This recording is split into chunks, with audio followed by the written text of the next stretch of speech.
உங்களுக்கும் எனக்கும் எந்த கனெக்டும் கிடையாது, அவங்களுக்கும் எனக்கும் எந்த கனெக்டும் கிடையாது. இதில் வெகு சிலர் கனெக்ட் கிடையாது, என்னோட ட்ராவல் தான் பண்ணுறாங்க.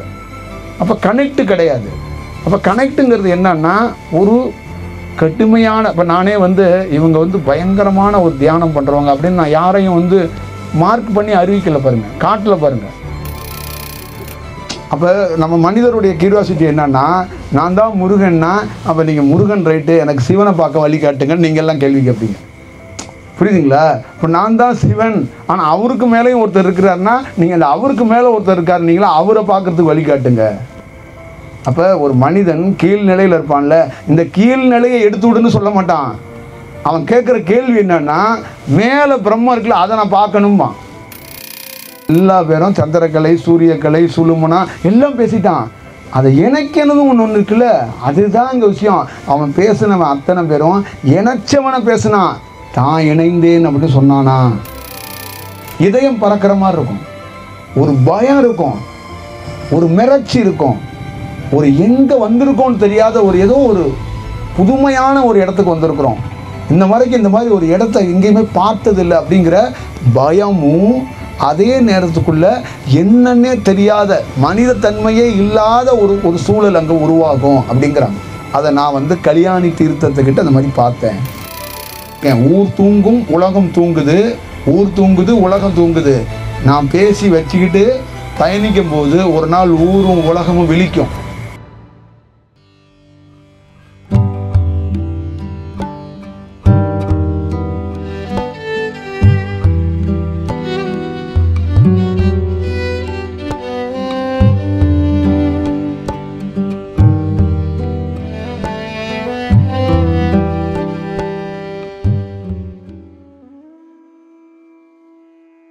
அதான் இது வந்து எப்படின்னா, இந்த மாதிரி ஒரு ரொம்ப கொடுப்பனை வாய்ந்த இந்த மாதிரி ஒரு வடிவத்தை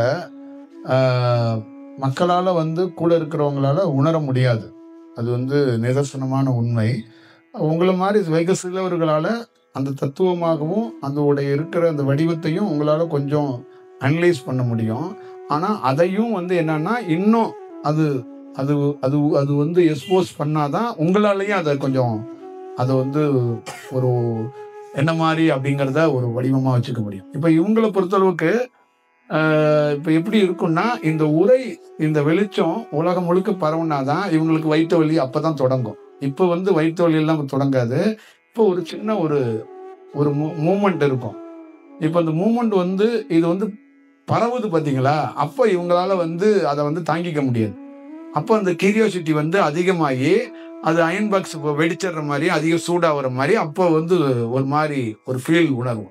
அப்போ இதுதான் வந்து நம்ம ஊரில் ஒரு சாதாரண பழமொழி சொல்லுவாங்க, இருக்கும்போது அதோட அருமை தெரியாது அப்படின்னு சொல்லுவாங்க.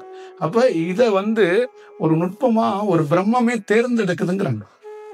இந்த மாதிரி ஒருத்தர் ஒரு தியானத்தில் வளர்றாரு, வளர்ந்துட்டு அவர் வந்து முதல் எக்ஸ்போஸ் வந்து ஒரு சாதாரண மக்கள் யாருன்னே தெரியாதவங்களுக்கு முன்னாடி அவரை எக்ஸ்போஸ் பண்ண வைக்கிற விதம் இருக்கு பார்த்தீங்களா, இதை வந்து ரொம்ப. ஆனா அந்த பிரம்மம் என்ன சொல்லுதுன்னா, இந்த உடலையோ அவங்க பண்ற ஆக்டிவிட்டிஸோ பார்க்காத, அந்த உயிர் ரொம்ப வேல்வியானது அப்படிங்கிறாங்க. இவங்க பண்ற அந்த மேஜிக் இருக்குல்ல, கை காலை வச்சுட்டு மூஞ்சியை வச்சுட்டு கொடுக்குற ரியாக்ஷன் இருக்குல்ல, இதை வச்சு நீ வந்து ஜட்ஜ் பண்ணிடாதங்குது. இதை வச்சு கதாநாயகன் சுமாரா இருக்கிறாரு, கதாநாயகி சுமாரா இருக்காருன்னு தீர்மானிக்காத, உயிரை பார்க்கணும் அப்படிங்கிறது தான் இதுக்குள்ள இருக்கிற முக்கியமான ரோல். அப்ப இந்த பிரபஞ்சத்துடைய ரோல் என்னன்னா, உயிர் தான் டார்கெட். வந்து விதை தான் நமக்கு முக்கியம். நமக்கு வந்து விதை கரெக்டா இருந்தாதான் மரம் எப்படிங்கன்னு பார்க்க முடியும். அப்ப கோட்டு சூட்டு காசு, அந்த பெரிய ஹாலு, பெரிய பதவியில் இருக்கணும், புகழ், அதெல்லாம் வேண்டாம் அப்படிங்கிறது அது தீர்மானிச்சு. அப்ப வந்து அது வந்து முதல் எப்படி இப்போ ஜூன்ல ஆரம்பிச்சு இந்த 5 மாதத்துல இத்தனை இந்த பிறப்புல இருக்கிற எல்லா உழைப்பையும் இந்த 5 மாதத்துல அனுபவம் பெறது முக்கியம் இல்ல, அதை எக்ஸ்போஸ் யார்கிட்ட பண்ணுதுங்கிறதா ரொம்ப முக்கியம். உங்களுக்கும் எனக்கும் எந்த கனெக்டும் கிடையாது, அவங்களுக்கும் எனக்கும் எந்த கனெக்டும் கிடையாது. இதுல வெகு சிலர் கனெக்ட் கிடையாது, என்னோட டிராவல் தான் பண்றாங்க. அப்ப கனெக்ட் கிடையாது. அப்ப கனெக்ட்ங்கிறது என்னன்னா ஒரு கடுமையான, இப்ப நானே வந்து இவங்க வந்து பயங்கரமான ஒரு தியானம் பண்றவங்க அப்படின்னு நான் யாரையும் வந்து மார்க் பண்ணி அறிவிக்கல பாருங்க, காட்டல பாருங்க. அப்ப இவர் வந்து ஒரு பயங்கரமான ஸ்டூடெண்ட் அப்படின்னு இதுல இருந்து யாராவது ஒருத்தரை நான் மார்க் பண்ணி இந்த உலகத்துக்கு காட்டல. அப்ப இவங்கெல்லாம் என்னன்னா எந்த வடிவத்துல இருக்காங்கன்னா என்னோட ஏதோ ஒரு இடத்துக்குள்ள டிராவல்ல இருக்கிறாங்க. அப்ப இதை வந்து அது எப்படி தேர்ந்தெடுக்குதுன்னா இந்தந்த உயிர்கள் தான் அதை கேட்கறதுக்கான வாய்ப்பு இருக்கும். அந்த கர்த்தர் வரும்போது கூட மீன் வலையில வரலன்னு ஒருத்தன் அழுதுகிட்டு உட்காந்துட்டு திட்டிக்கிட்டு இருக்கான். புரியுதா? நீ எடுத்துட்டு வா அப்படின்னு சொல்லி அந்த வலையை எடுத்துட்டு போய் நடுக்கடையில, நீ சொன்னா மட்டும் வந்துருமாயா, நைட்டு ஃபுல்லா போய் கடலே வந்து அலசிட்டு வந்துட்டோம், மீனே இல்லை, இப்ப நீ என்ன அப்படி சொல்றன்னா வான்னு சொல்லிட்டு இப்ப வலையை வீசுங்கிறார். புரியுதுங்களா? அப்ப அது என்னன்னா அது மீன் தான் உனக்கு நினைச்சிட்டு இருக்காரு. அவருடைய கிருபை, அவருடைய இது இருக்குல்ல, அவருடைய கிருபையில அந்த உயிர் துளியாகவே கடல்ல உருவாக்குறாரு. புரியுதுங்களா? அப்ப கீழே இருக்கிற அந்த மீன்களை மேல உயிர் சக்தியில அவருடைய அலையிலிருந்து மேல வந்து உருவாக்கி அதுக்குள்ள எப்படி இருக்குன்னா அந்த உயிர் பிரகாத்தை அதை கொண்டாந்துன்னா இப்ப போடு வலைய அப்படின்னா அந்த வலையை தூக்கி போட்டோம்னா அள்ளிட்டு வருது மீன். புரியுதுங்களா? அப்ப அந்த வடிவத்தை என்னன்னா சொல்றாருன்னா இதை இவங்களுக்கு வந்து அதிசயமா பார்த்துட்டாங்க அவங்க. அப்ப அந்த அதிசயத்தை எதுக்கு அங்க காட்டினாருன்னா, உன்னால ஒரு வேலை ஆகணும், முதல்ல நீ என்ன நம்பணும், எங்கேயும் அங்கங்க ஓடி போயிடக்கூடாது, நீ வா என் கூடங்கிறதுக்கு அதான் காட்டினேங்கிறார். நான் வந்து என்ன ப்ரூவ் பண்றது காட்டல, நீ ஓடி போயிடுவா, நீ ஒரு மோசமான ஆளு, உனக்கு ஏதாவது ஒண்ணு காட்டினாதான் நீ நிற்ப அப்படிங்கிறதுக்காக நீ வா அப்படின்னா. அப்போ ஒரு 15 பேர் கூடையே சுத்துறான் எனி டைம். காரணம் இவர்கிட்ட ஒண்ணு இருக்கு. ஆனா அவரு பல நாள் அவர் உரத்துற உரைகள்லையும் பல நாள் அவரோட உட்கார்ந்து ஒன்னா சமமா சாப்பிட்றாங்க, ஒன்னா இருக்கிறாங்க, ஒன்னா பயணிக்கிறாங்க, எல்லாம் நடக்குது. ஆனா அவன் வந்து பல நாள் அந்த விஷயத்துக்குள்ள டவுட் ஆகிட்டே இருக்கிறான். அந்த மனம் இருக்குல்ல, டவுட் ஆகுறான்னா இன்னைக்கு இவரை வந்து பயங்கரமா பாக்குறான், நாளைக்கு வேற வடிவத்துல பாக்குறான், அடுத்த நாள் வேற வடிவத்துல பாக்குறான். அதுல இன்னொருத்தங்கிறான் அந்த பிதா என்ன அனுப்புனார் அப்படிங்கும் போது அந்த பிதாவை நாங்க பார்க்கலாமாங்கிற இன்னொருத்தன் கேள்வி கேட்கிறான். அப்ப அவர் வந்து சிரிச்சுக்கிட்டு அந்த பிதா எனக்குள்ளே இருக்கிறாருன்னு உனக்கு ஏன் தோணல? அப்ப நம்ம மனிதருடைய கியூரியாசிட்டி என்னன்னா, நான் தான் முருகன்னா அப்ப நீங்க முருகன் ரைட்டு, எனக்கு சிவனை பார்க்க வழி காட்டுங்கன்னு நீங்க எல்லாம் கேள்வி கேட்பீங்க. புரியுதுங்களா? இப்ப நான் தான் சிவன், ஆனா அவருக்கு மேலேயும் ஒருத்தர் இருக்கிறாருன்னா நீங்க அந்த அவருக்கு மேல ஒருத்தர் இருக்காரு, நீங்களா அவரை பார்க்கறதுக்கு வழி காட்டுங்க. அப்ப ஒரு மனிதன் கீழ்நிலையில இருப்பான்ல, இந்த கீழ்நிலையை எடுத்து விடுன்னு சொல்ல மாட்டான். அவன் கேட்கிற கேள்வி என்னன்னா, மேல பிரம்மா இருக்குல்ல அதை நான் பார்க்கணுமா, கீழே தவளை மாதிரி தவிக்கிட்டு இருக்கான்ல, நான் தவளை மாதிரி தவாம நடந்து போறதுக்கு வழிகாட்டுங்கன்னு கேட்க மாட்டான் ஒரு குரு கிட்ட.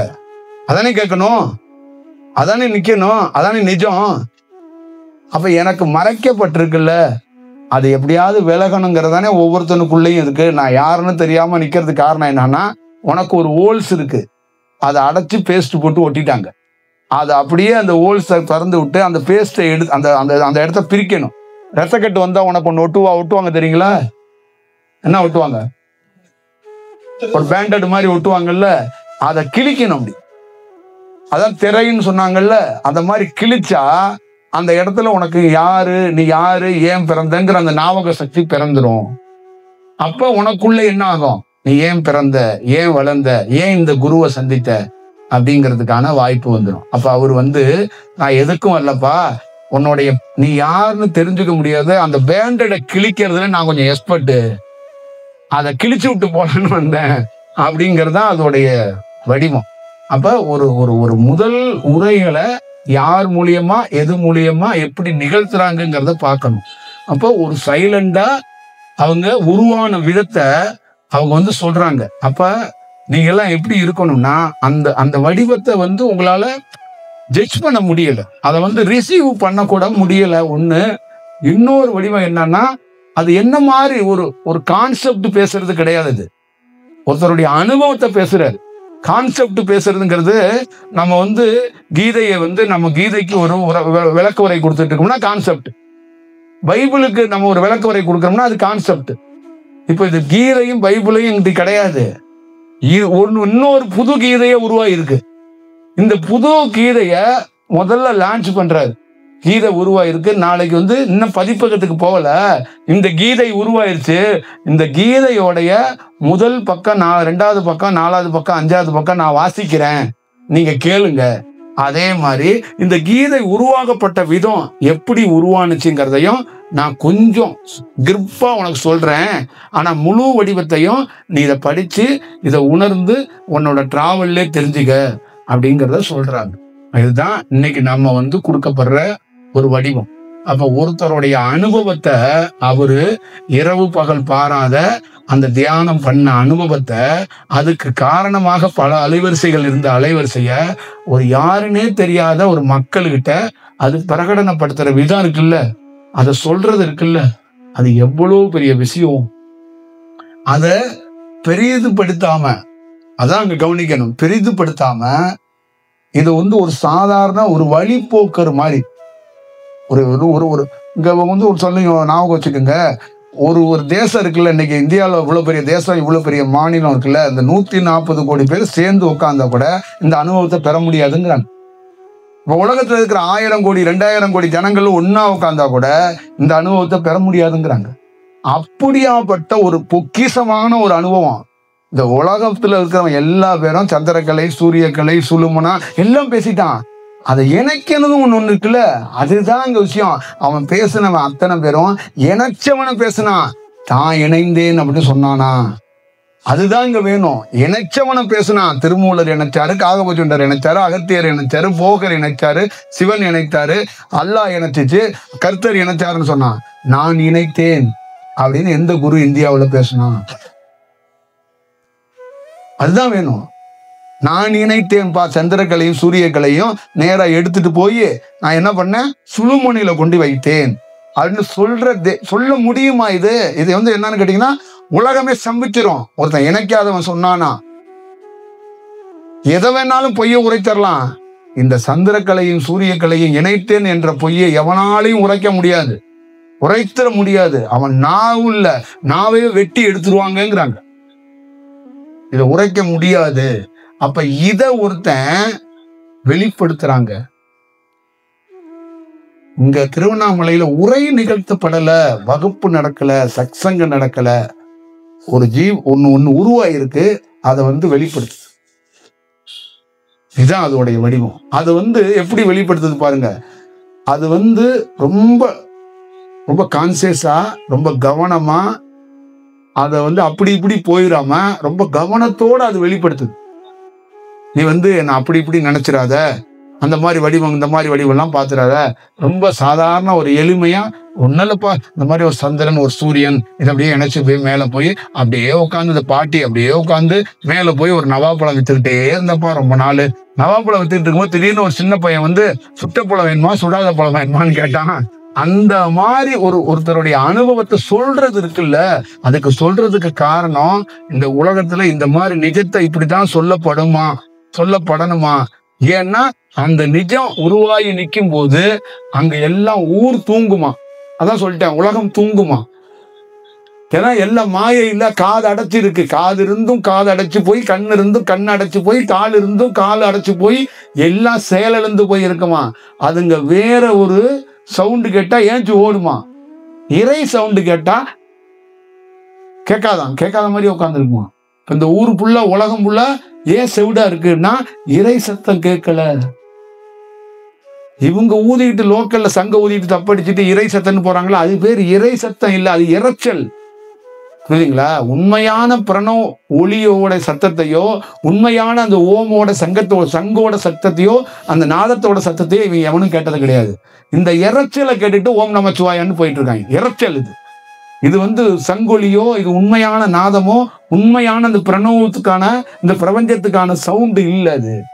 அப்ப உண்மையான சவுண்டு ஒண்ணு அது ஒலிக்க போகுதுப்பா, அது ஒலிக்க தொடங்கி இருக்குப்பா அப்படிங்கிறது எதுன்னா, என் நாவுல இருந்து வருது இல்ல, இந்த குரல் தான் பிரபஞ்சத்தோட உண்மையான அந்த பிரணோ தேகத்தோட அந்த பிரணோ ஒளிங்கிறது, அந்த பிரபஞ்சத்தோட சத்தம்ங்கிறது இதான்.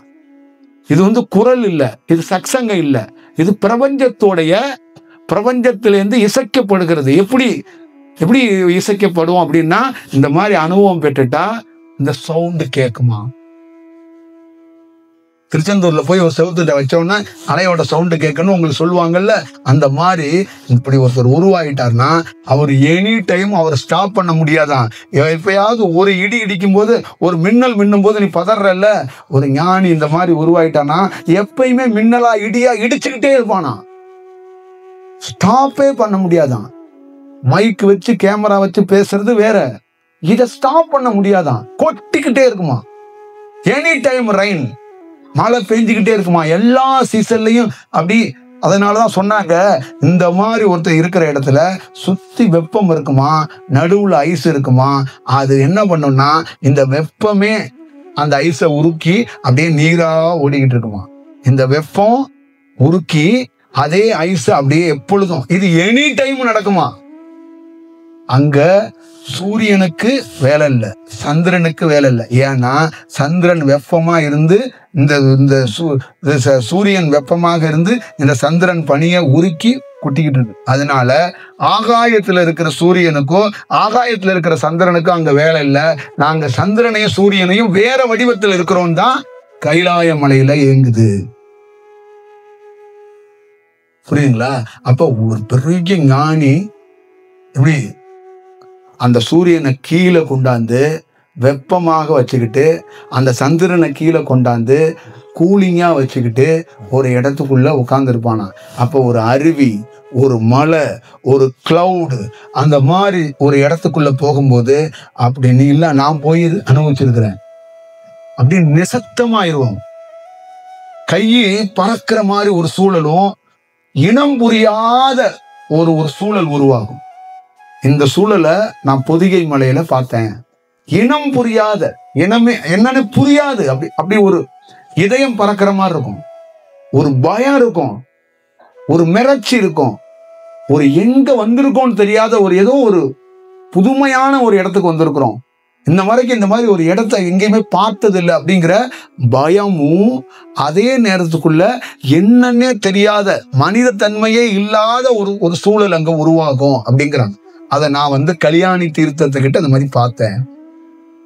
அப்ப எனக்குள்ள ஒரு 7 மினிட்ஸுக்கு மேல என்னால உட்கார முடியல.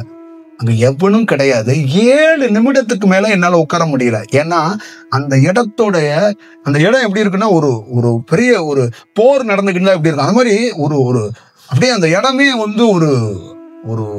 ஒரு பயத்தை ஏற்படுத்துற மாதிரி இருக்குங்க. அப்படியே அந்த இடத்த அப்படிதான் விவாதிக்க முடியும், அதுக்கு மேல விவாதிக்க முடியாது. அந்த இடம் எப்படி இருக்குன்னா, ஒரு பிரம்மாண்டத்துக்கு முன்னாடி நம்மளால நிக்க முடியாதுன்னு சொல்லுவாங்கல்ல, அதுதான் அதை நான் சொல்ல வர்றது. அந்த பிரம்மாண்டத்துக்கு முன்னாடி பயம் நடுங்குன்னு சொல்லுவாங்கல்ல, ஒருத்தரை பார்த்தோன்னு கை காலெல்லாம் நடுங்குவாங்கல்ல, அந்த மாதிரி நடுங்கிதுன்னா அந்த 7 நிமிஷத்துக்குள்ள அது போதும், நீ கீழே இறங்கி போயிரு அப்படின்னு உள் உணர்வு. அப்ப போதும்னு சொன்னோன்னே கீழே இறங்கி வரலங்க, ஓடி வந்துட்டேன். அப்பதான் தெரிஞ்சிச்சு, ஒரு பெரிய அலைவரிசைய பார்க்கறதெல்லாம் கிடையாது, அது வசிக்கிற இடத்துல கூட நம்மளால நிக்க முடியாது. அப்ப தியானம் பண்றதெல்லாம் சும்மா நம்ம போய் ஒரு பெரிய அலைவரிசைட்ட போய் உட்காந்து சிங்கத்து மேல கரடி மேல ஏறி உட்காந்து தியானம் பண்ற மாதிரிதான், சாதாரணமா பண்ணிட முடியாது. அதே இடம் பல்வேறுபட்ட சூழல்ல பல்வேறுபட்டவர்களுக்கு சாதாரணமா காட்டியிருக்கு. அதுதான் அதுக்குள்ள இருக்கிறது. அப்ப தன்னுடைய அந்த அலைவரிசைய அப்படி பரவ விட்டாங்கன்னு வச்சுங்களேன், அங்க நம்ம வேற மாதிரி ஆயிரும். இப்படிதான் அது. இந்த மாதிரி நான் மிக நுட்பமாக நான் பார்த்திருக்கிறேன். புரியுதுங்களா? அப்ப இந்த மாதிரி ஒரு அனுபவத்தை ஒருத்தர் உருவாயிருக்கிறாரு, இந்த மாதிரி உருவாயிருக்கிறாரு அப்படிங்கறத தான் நம்ம சொல்றோம். தினந்தோறும் நம்ம காணொலியில பாக்குறவங்க அத்தனை பேருக்குள்ள என்ன தெரியுமா இருக்கு, புதுசா ஒண்ணு பேசுறாரு, புதுசா ஒண்ணு சொல்லிக்கிட்டு இருக்கிறாரு, ஏதோ ஒரு நல்ல நல்ல விஷயங்கள், ஏதோ நம்ம கேள்விப்படாத விஷயம்லாம் பேசுறாருன்னு நினைக்கிறாங்க. அதெல்லாம் இல்ல. அவருடைய சொந்த அனுபவத்தை இனி வரும் காலகட்டத்துல நடக்க போறத, இனி வரும் ஒவ்வொரு டேல நடக்க போறத அட்வான்ஸா இவர் சொல்லி அந்த வடிவத்தை கொடுக்கிறாரு. இப்ப நான் என்ன சொல்லியிருக்கேன், ஊர் தூங்கும் உலகம் தூங்குது, ஊர் தூங்குது உலகம் தூங்குது. நான் பேசி வச்சுக்கிட்டு பயணிக்கும் போது ஒரு நாள் ஊரும் உலகமும் விழிக்கும். அப்ப அடுத்த வர ஒரு ஜெனரேஷன்ல ஒவ்வொருத்தருக்கா இது கிடைக்க தொடங்கிக்கிட்டே இருக்கும். அப்ப இங்க ஒருத்தர் இருந்தாங்கல்ல, ஒரு கூட்டம், சின்ன கூட்டம் கேட்டாங்கல்ல, அவங்களுக்கு அப்பதான் அந்த வியர்ப்பை ஏற்பட்டு இதுக்கான காரண காரியம் என்னடா, எதற்காகடா அங்க ஒரு வகுப்பு நடந்துச்சு, எதற்காகடா அவர் இவ்வளவு மூச்சை பிடிச்சு பேசினாருங்கிறத அப்பதான் அவங்களுக்கு தெரியும். இதான் இதோட. அப்போ ஒவ்வொரு காலை மாலை ஒரு சரித்திரம் வாய்ந்த செயல் இந்த பந்தலுக்குள்ள நடந்துட்டு இருக்கு. சாதாரண செயல் கிடையாது. சாதாரண வகுப்புலாம் அதெல்லாம் கிடையாதுங்க. வகுப்பு சத்சங்கம்லாம் அது பிரபஞ்சம் நடத்தாதுங்க. எவனாவது சாமியார்கள் தாங்க சத்சங்கம் இந்த மாதிரி தியான சென்டர்களை போட்டுட்டு ஏதாவது கதையை போட்டுட்டு சொல்லிட்டு இருக்கலாம். அங்க அதெல்லாம் ஒரு அனுபவங்கிறது என்ன, சும்மா போய் ஒருத்தர் வேள்வியா உள்ளவரை போய் சும்மா சாதாரணமா பயன்படுத்தாதுங்க. அதை தூக்கி கொண்டு போடாது. ஒரு பொருள், இப்ப நான் இருக்கிறேன், இந்த ஊரை விட்டு அடுத்த ஸ்டெப் வைக்காம என்ன வச்சிருக்குன்னா ஒரு டைம் வச்சிருக்கோம். அந்த டைம் வரைக்கும் நான் அப்படி நிற்பேன். அதுக்கப்புறம் நான் எங்கிட்டு போறேன்னு எனக்கே தெரியாது. ஏன்னா அந்த டைம் முடிஞ்சிச்சுன்னா கிளம்பு அப்படின்றோம். அப்ப அந்த டைம் எதுன்னா இந்த உரை எப்ப அந்த எண்டிங், அந்த புக்கு முழுசுக்கு தேவைப்படுறது, அந்த புது கீதை தேவைப்பட்டுருச்சுங்க, முடிஞ்சிச்சுங்க, கிளம்பு அப்படின்னா அதுக்கப்புறம் இது வேற வடிவத்துக்குள்ள போய் அங்க வேற எங்க நோக்கி போகுதுன்னே தெரியாது.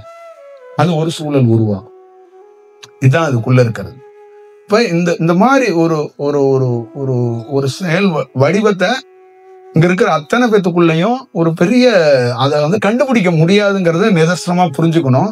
அதே நேரத்துல இது ரொம்ப நுட்பமா வளர்க்குங்கிற இதை கேட்கிறவங்களுக்குள்ள வேற ஒரு விஷயம் ஏற்படுங்கிற, புரியுதுங்களா? அதுதான் சொல்றேன். அது பூக்காத, அந்த பல நாள் பூக்காத செடி கூட பூக்குன்னு சொல்லுவாங்கல்ல, அந்த மாதிரிதான்.